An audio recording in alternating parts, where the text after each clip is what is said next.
చిత్తూరు జిల్లాలో గజరాజులు బీభత్సం సృష్టిస్తున్నాయి. పంట నష్టం చేయడమే కాదు, ప్రాణాలు కూడా బలికొంటున్నటువంటి పరిస్థితులు నెలకొంటున్నాయి.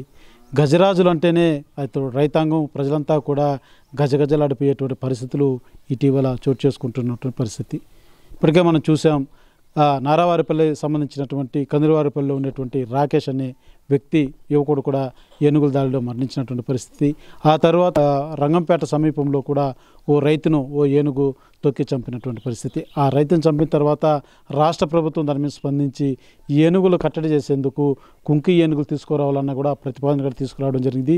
దానికి తగ్గట్టుగానే కర్ణాటక రాష్ట్రానికి చెందినటువంటి కుంకి ఏనుగులు కూడా 4 కుంకి ఏనుగులు కూడా పలంనేరు ఎలిఫెంట్ జోన్ కూడా తీసుకొని వచ్చి ఇప్పటికే ఉన్నటువంటి మావటి వారికి ట్రైనింగ్ ఇస్తూ ఈ యొక్క ఏనుగుల మందనాన్ని కూడా పూర్తిగా దారి మళ్లించే విధంగా ఆ యొక్క కుంకి ఏనుగులు ఎంతో దోహదపడుతుంది కాబట్టి ఆ యొక్క ట్రైనింగ్ సెంటర్ కూడా నడుస్తున్నటువంటి నేపథ్యం. అయితే నిన్న ఎర్రవారిపల్లి మండలం యలమంద సమీపంలో అటే ప్రాంతంలో మా ఒక ఒంటరి ఏనుగు రావడం జరిగింది. ఆ ఏనుగు రంగంపేటలో చనిపోయినటువంటి రైతును ఏనుగు దాడి వల్లనే మరణించినట్టుగా కూడా తెలుస్తుంది. ప్రస్తుతం మనతో పాటు ఫారెస్ట్ ఎఫ్ఎస్ఓ అయినటువంటి మునిస్వామి నాయక్ గారు ఉన్నారు.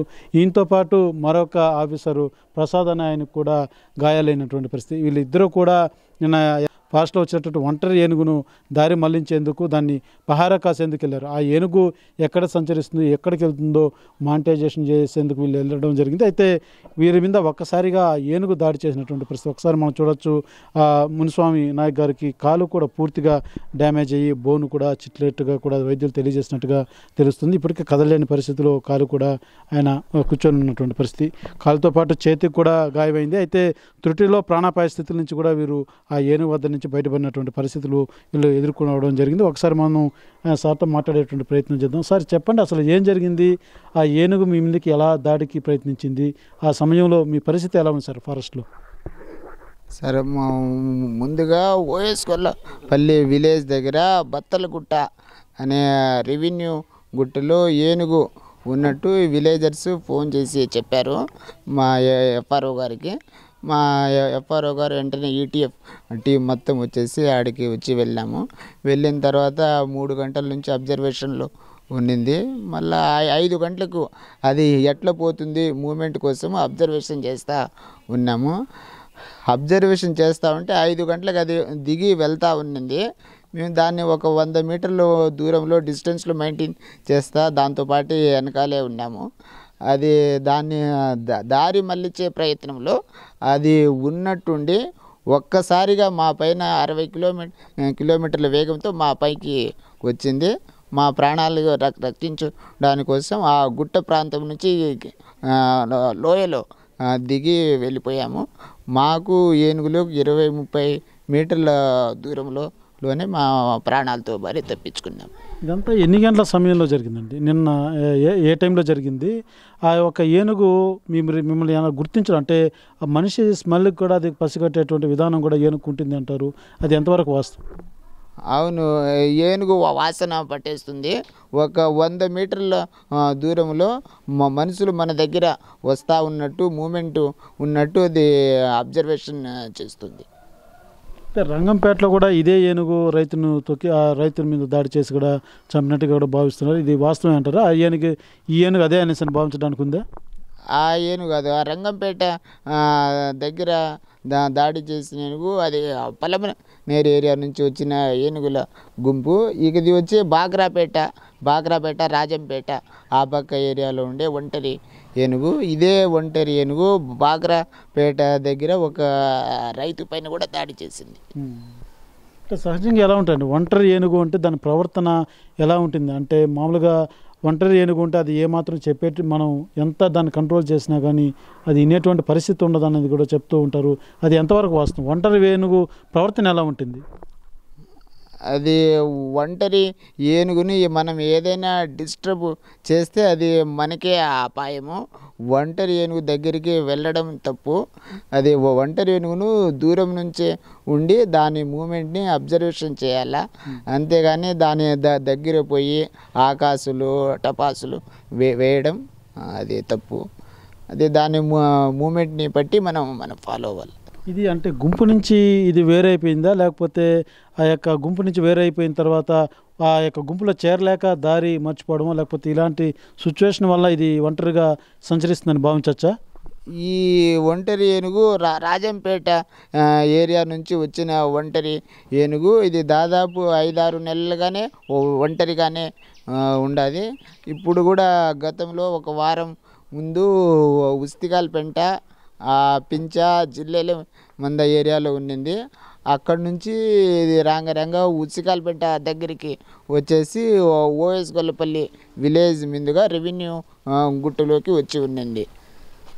ఎందుకు ఇప్పుడు జనరల్గా ఫారెస్ట్లో దానికి సరైనటువంటి ఫుడ్, అది ఆహారం దొరకకుండా ఈ రకంగా పంట పొలాల మీదకి ఇటు గ్రామాల మీదకి రావడం జరుగుతుందా?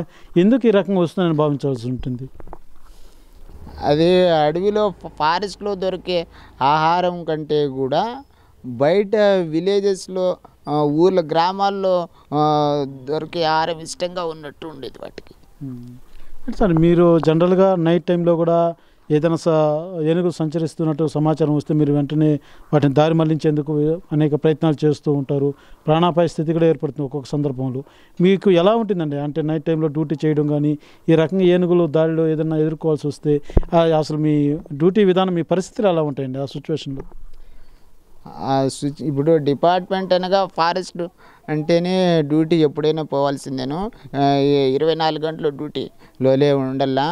డే అండ్ రాత్రి పగలు అను ఏమీ ఉండదు. ఎప్పుడు ఇన్ఫర్మేషన్ ఉంటే అప్పుడు కన్ఫామ్గా పోవాల, ప్రజలకు అందుబాటులో ఉండల్లా. అంటే ఇలాంటి పరిస్థితులు ఎదురైనప్పుడు రాత్రుల్లో ఏడన్నా ఏనుగు ఉండాదని ఎవరైనా విలేజర్స్ చెప్తే ఏనుగుకి దగ్గరగా వెళ్ళకుండా దానికి దూరంగా ఉండి లోకల్ విలేజెస్కి ఇంటిమేషన్ చెప్తాం. రైతాంగాన్ని అప్రమత్తం చేస్తారు. విలేజెస్కి అప్రమత్తంగా ఉండాలా. మీ ఏరియాలో ఎలిఫెంట్ మూమెంట్ ఉండాలి, మీ పైన ఒక ఊర్లలో వచ్చే అవకాశం ఉంటుంది కాబట్టి ప్రజలు జాగ్రత్తగా ఉండాలి అని వాళ్ళకి అప్రమత్తం చేస్తాం. అంటే ఇప్పుడు ఈ ఒంటరి ఏనుగు ఇప్పుడు సంచరిస్తుంది, దీని కదలికలు ఇంకా ఎలా గుర్తిస్తారంటే డ్రోన్ కెమెరాల ద్వారానా, లేకపోతే ఇదే రకంగా మీరు వెళ్ళి దాన్ని పూర్తిగా దాని యొక్క ఏ మార్గం గుండా వెళ్తుందని మీరు సమాచారం సేకరిస్తారు? ఏ రకంగా దాన్ని ఫాలోఅప్ చేస్తారు? మా రేంజ్లో బాక్రాపేట రేంజ్లో elephant monitoring team ETF team అని పెట్టినారు. దానికోసం ఆ ఒంటరి ఏనుగు కానీ మిగతా బ్యాచ్లో ఉండే ఏనుగులు కానీ వాటి మూమెంటు మళ్ళీ ఒక రోజుకి అది నెక్స్ట్ 24 గంటలు ఒక టీం ఉంటుంది. ఆ ఏనుగు ఎక్కడెక్కడ పోతా ఉండదని ఆ అబ్జర్వేషన్లోనే ఉంటుంది. మళ్ళీ నెక్స్ట్ 24 గంటలు అయిన తర్వాత వేరే డ్యూటీ వాళ్ళు ఎక్కుతారు. వాళ్ళు పలానా ఏరియాలో ఉండదని చెప్తారు ఏనుగు. దాన్ని బట్టి ఆ ఏరియాలో ఆ ఏనుగు ఉండే ప్రదేశానికి దగ్గరలో ఉన్న విలేజర్స్ ఉంటారు. వాళ్ళకు పోయి ఏనుగు మీ ఏరియాలో ఉంటుంది, మీరు అప్రమత్తంగా ఉండాలి అని వాళ్ళకు ముందుగా ఇంటిమేషన్ చెప్తాం సార్. రైతులు ఏనుగులు వచ్చినప్పుడు అనేక శబ్దాలు చేస్తూ దాన్ని తరిమేందుకు అనేక ప్రయత్నాలు చేస్తూ ఉంటారు. ఇప్పుడు మీరు ఎప్పుడూ నిత్యం ఆ యొక్క ఏనుగుల మైండ్ సెట్ విధానం మీకంతా బాగా అనుభవం ఉంది. అయితే రైతులకు అది కొంతవరకు ఖచ్చితమైనటువంటి అవగాహన ఉండదు. వారంతా కూడా పంట నాశనం అవుతుంది, దాని తరివేయాలన్న కోణంలోనే దగ్గరికి వెళ్ళిపోవడం జరుగుతుంది, లేకపోతే అనేక ప్రయత్నాలు చేస్తూ ఉంటారు. ఈ తరుణంలోనే ప్రాణాపాయ స్థితులు కూడా ఏర్పడుతూ ఉంటాయి. మీరు రైతులకు ఎలాంటి జాగ్రత్తలు తీసుకోవచ్చు అంటారు? అంటే ఒక ఏను కనబడితే ఎంత డిస్టెన్స్ ఉండాలి, దానికి ఏ రకంగా శబ్దాలు చేస్తే తిరిగిలేటువంటి పరిస్థితులు ఉంటాయి? ఇప్పుడు ఉన్న ఒంటరి ఏనుగుకి ఎటువంటి శబ్దాలు చేసినా వెళ్ళే మాదిరిగా అయితే లేదు. అది దానికి ఏమి కానీ క్రాకర్స్ వేసినా కూడా అది వెళ్ళే మాదిరిగా లేదు. కాబట్టి ఒంటరి ఏనుగు ఏడన్నా ఉండాది అంటే దాని బారి నుంచి మనం జాగ్రత్తగా ఉండాలి అంతే. దానికి మేము ఎటువంటి మనకంటే కూడా ఫారెస్ట్ వాళ్ళ కంటే కూడా లోకల్ విలేజెస్కి ఏనుగుల గురించి తప్పించుకోవాలని వాళ్ళకి ఎక్కువ అవగాహనతో ఉంటారు ప్రజలు. ఈ శబ్దాలు, వాటిని టబాసులు కాల్చడం, వీటి వల్ల అవి కూడా ఎక్కువ డిస్టర్బెన్స్ అయ్యి కోపం రావడం జరుగుతుంది అంటారు. వాటికి ఇంకా మనం ఏదైనా శబ్దాలు చేస్తే అవి ఇంకా ఆవేశంతో వస్తాయి, మన పైన దాడి చేసే అవకాశాలు ఎక్కువగా ఉంటుంది. ఏమి శబ్దాలు చేయకుండా దాని మూమెంట్ అది ఎట్లా పోతూ ఉంటుంది అని చూస్తే అబ్జర్వేషన్లో పెడితే అది ఎవరికి నష్టం చేయకుండా దాని దారిలోకి అదే వెళ్ళిపోతుంది. ప్రధానంగా ఒక ఏనుగు చూసామంటే ఎక్కడో దూరంలో ఉన్నట్టు ఉంటుంది, కానీ ఒక్కసారిగా మనిషికి చాలా తక్కువ టైంలోనే చేరుకోగలుగుతుంది. అది ఎలా సాధ్యమంటారు? దాన్ని చాలా మంది కూడా గుర్తించలేని పరిస్థితులు ఉంటాయి. ఎక్కడో ఉంటుందిలే, ఎక్కడో ఉందనుకొని కూడా దగ్గరికి వెళ్ళేటువంటి పరిస్థితులు ఉంటాయి. ఏనుగు అడవిలోనే దానికి ఐడెంటిఫై చేయడం కూడా మనకు కష్టము. అది అడవిలోనే ఎక్కువ, దాని రంగు కూడా కలరు రాళ్ళు చాటున సేమ్ అట్లే రంగు ఉంటుంది. మనం కూడా ఒక్కొక్కసారి కొందరు వాసనని మనం అబ్జర్వేషన్ పెట్టి కానీ పోవాలా. ఏనుగు గాన దగ్గరగా కానీ మనం పోతే దాని నుంచి ప్రాణాలతో బయట పడడం అంటే కష్టమే. ఎంత వేగంతో అది చేరుకోగలదు? అది ఏనుగు ఒక్కసారిగా దాడి చేయాలా అనుకుంటే అది స్పీడ్గానే వస్తుంది. 60 కిలోమీటర్ల వేగంతో ఒక్కసారిగా వస్తుంది. అది మనకు అటాక్ చేసేటప్పుడు దాదాపు 50-60 మీటర్ల వరకు మన పైకి వస్తుంది. ప్లెయిన్ ఏరియాలో అయితే 300 మీటర్స్ దాకా అది దాంట్లో ఎంతవరకు ఎనర్జీ వస్తుందో అంతవరకు అది స్పీడ్తోనే వస్తుంది.